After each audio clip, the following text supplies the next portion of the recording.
সবাই শান্তির পেছনে ছুটছে, শান্তির কোথাও দেখা নাই। চার পকেটে টাকা আছে, সে ফর এক্সাম্পল এখানে আমাদের হুজুরের কাছে যদি আমেরিকান পাসপোর্ট থাকে, 10, 12, 15 লাখ টাকা থাকে, উনি যদি বলেন হুজুর আসেন আমি কালকে একটু দুবাই যাব, কেন? সকালবেলা নাস্তা করার জন্য। তো লাঞ্চ কোথায় করবেন? লাঞ্চ কুয়েতে করব। এরপর একটু কাতারে গিয়ে ছোট ভাইয়ের সাথে দেখা করে আমি আমেরিকায় চলে যাব। এটা একেবারে স্বাভাবিক একটা জিনিস। এটা কিরকম জিনিস জানেন? আমি সকালে নূরজাহানে গিয়ে নাস্তা করা যেরকম, এই জিনিসটা ওনার জন্য সেরকম।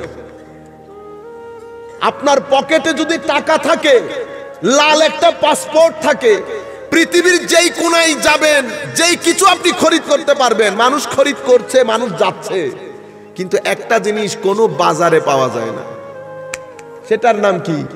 শান্তি। সেই শান্তি শুধু মদিনার বাজারে পাওয়া যায়। এবং সেই শান্তি মদিনা শরীফের সাথে যারা চ্যানেল দিয়েছে, অত্র এলাকার মধ্যে আবেদ শাহ মুজাদ্দিদি রহমতুল্লাহি আলাইহি সহ, মুফতি আমিনুল ইহসান সহ, অত্র বাংলাদেশের মধ্যে শাহজালাল ইয়েমেনিরা, যারা আমার নবীর ওই মদিনার বাজার থেকে শান্তি খরিদ করে পুরো বাংলাদেশের বাজারে বাজারজাত করেছে, তাদের দরবার বাদে শান্তি কোথাও নাই। মূল পয়েন্ট যেখান থেকে শুরু করেছিলাম, উন্নত হচ্ছে, হয়ে গেছে উন্নত, কিন্তু পৃথিবী শান্তি প্রতিষ্ঠা করতে পারে নাই।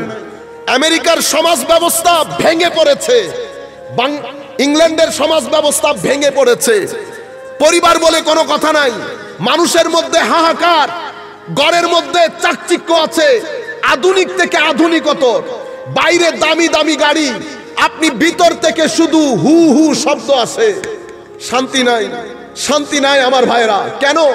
আপনি আমার নবীর আনিত বিধান ছেড়ে পৃথিবীর জমিনে থেকে আপনি শান্তি কামনা করবেন, মহাল, অসম্ভব, অসম্ভব। সেই কারণে পৃথিবীর মানুষ যখন হুমড়ি খেয়ে পড়েছে শান্তির আশায়, তারা কখনো এই ধর্মের কাছে, কখনো ওই ধর্মের কাছে ছুটে বেড়ায়। শেষ পর্যন্ত তারা শান্তির আশ্রয় পেয়েছে কোরআনে পাকের মধ্যে, আমাদের ইসলামের মধ্যে, আমার নবীর বাজারের মধ্যে। যখন পৃথিবীর মানুষ হুমড়িকে ইসলাম কবুল করছে, পৃথিবী চিন্তিত হয়ে গেছে, পৃথিবী চিন্তিত হয়ে গেছে। এটা কি ধরনের কথা? পৃথিবী ধর্ম বিমুখ, আমরা ধর্ম বিমুখ, কিন্তু কুল কায়নাতের লোকজন ইসলাম মুখী। মানুষ উপাসনালয়ে কেউ যায় না, শুধুমাত্র মসজিদগুলা জিন্দা আছে এখনো পর্যন্ত, এবং জিন্দা থাকবে যতদিন পর্যন্ত বাংলাদেশে মাজার এবং খানেকা থাকবে। এই তাসির গুলা মসজিদের মধ্যে যাবে। আমাদের নতুন প্রজন্মের ছেলেরা বলে খানেকা কি? আপনি জানেন খানেকা কি? কথা বললে তো আবার আরেক জায়গায় চলে যাবে। এই এলাকার মধ্যে কোনো মুসলমান নাই, আল্লাহর ওলি বুজুর্গ এসেছেন দিন প্রচারের জন্য। আমি আপনি আমার এলাকা ছেড়ে যাব না। এই বুজুর্গানে দিনগুলা নিজের দেশ, সমাজ, পরিবার, পরিজন ত্যাগ করে দিক বিদিক ছুটাছুটি করেছে আমার নবীর নূর বন্টনের জন্য, আমার নবীর নূর বন্টনের জন্য। আসছে গ্রামের মধ্যে, কাউকে চিনে না, শব্দ বেদিন, কিন্তু তাদের চেহারার মধ্যে খাস নূর, ব্যক্তিত্বের মধ্যে ওয়েট, গাম্ভীর্যতা, চেহারার অ্যাট্রাকশন। যেখানে যায় মানুষ শুধু শুধু পিছনে যায়। কিরে ভাই, ওনার পিছনে পিছনে যাচ্ছেন কেন? বুঝি না, কেমন যেন লাগে, একটু ভালো ভালো লাগে, পিছন থেকে যেতে ইচ্ছে করে না। আমার নবী বলেছেন না, তাদের চেহারা দেখলে আল্লাহ নজরে আসবে, তাদের আমল দেখলে তুমি মনে করবা তুমি বিন দেশের মধ্যে আছো, দুনিয়া আরেকটা, দুনিয়া আরেকটা। তারা জবান দিয়ে যখন কথা বলবে, তাদের জবানের কথার মধ্যে তুমি হিকমতের সমুদ্র খুঁজে পাবে। মানুষ পিছনে পিছনে যাবে, পিছনে পিছনে যাবে। একটা পর্যায়ে এমন আসবে, দোকান দেখলো, বসলো, দোকানি জিজ্ঞেস করতেছে, হুজুর কোত্থেকে আসছেন? জি আমি অমুক গ্রাম থেকে। হুজুরের সাথে কথা বলা বলি চলছে, কথা বলা বলি চলছে। দেখেছে ভদ্র মানুষ, একটু চা দিয়েছে, খেয়েছে চা। দোকানি খালি মাথায় হাত দেয়। আমি এমনিতে মূল ঘটনাটা আপনারা বুঝার মতো করে বলছি, আবার আপনারা মনে করিয়েন আমি এমনিতে একটা গল্প করে চলে যাচ্ছি, সেরকম না। মূল ঘটনাটা আমি আপনারা বুঝার মতো করে বলছি, শুধু এতটুকু। মাথায় হাত দিচ্ছে। মাথায় হাত দিচ্ছেন কেন? হুজুর আমার একটা মাথা ব্যথা আছে। এত ওষুধ, এত যায় না হুজুর, একটু আসেন তো দেখি। কোথায় মাথা ব্যথা? হুজুর এখানে। আল্লাহুম্মা সাল্লি। দোকানের মধ্যে গিয়ে কি মাথা ব্যথা তো নাই দেখি। হুজুর এটা কি হইল? মাথা ব্যথা, এতদিনের মাথা ব্যথা হঠাৎ করে কেমনে চলে গেল? হুজুর আপনি বসেন, ঘরে আমার ছেলে একটা অসুস্থ, ওইটারে নিয়ে আসি। ওইটার কি? কয়টার হাত চলে না, দৌড় দেয় ছেলেকে নিয়ে আসে। হুজুর একটু কিছু করেন। আল্লাহুম্মা সাল্লি আলা সাইয়্যিদিনা মুহাম্মদ। এক পরিবারের মাধ্যমে এই মানুষ তার হুজুরকে যেতে দেয় না। হুজুর আপনি আমার বাসায় থাকবেন।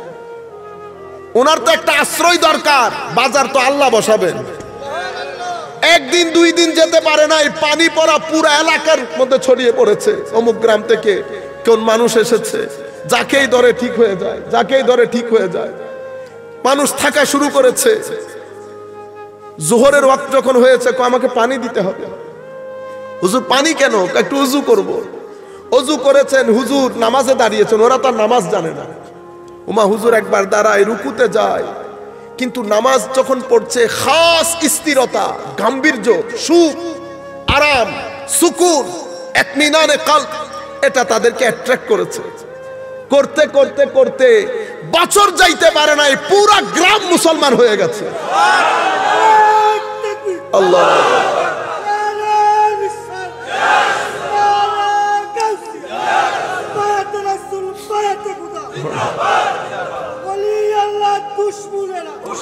সম্মানিত উপস্থিতি, ঘটনা যখন ঘটেছে মানুষ জমে যাচ্ছে। তো জমে যাওয়ার পর উনি বললেন, দেখেন আপনার ঘর তো ছোট, বাইরে থেকে মানুষ আসে, তোমরা একটা কাজ করো, আমাকে ওখানে একটা ঘর করে দাও।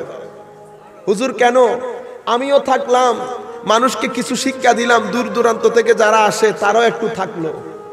ঘর করে দিয়েছে। ওই যে ঘরটা করে দিয়েছে ওইটাকে খানেকা বলে। ওইটাই হচ্ছে তালিমের প্রথম সেন্টার। যখন ভরপুর মুসলমান হওয়া শুরু করেছে, তখন বলেছে আমার এখন একটা মসজিদ দরকার, জুমা জামাত করতে হবে। আগে খানেকা করেছে আউলিয়ায়ে কেরাম, অতঃপর আপনার এলাকার মধ্যে মসজিদ বাস্তবায়িত হয়েছে। মুসলমানই যদি না থাকে, মসজিদ দিয়ে কি করবেন? আউলিয়ায়ে কেরাম জমিন তৈরি করেছে, সেই জমিনের মধ্যে বীজ বপন করার জন্য জমিনকে চাষ দিতে দিতে পানি ডালতে জমিন তৈরি করেছে। আর একবিংশ শতাব্দী, বিংশ শতাব্দীতে আপনি এসে বলছেন খানেকার দরকার কি? আপনি জানেন না আপনার বাবা ইন্ডাস্ট্রি কিভাবে করেছে?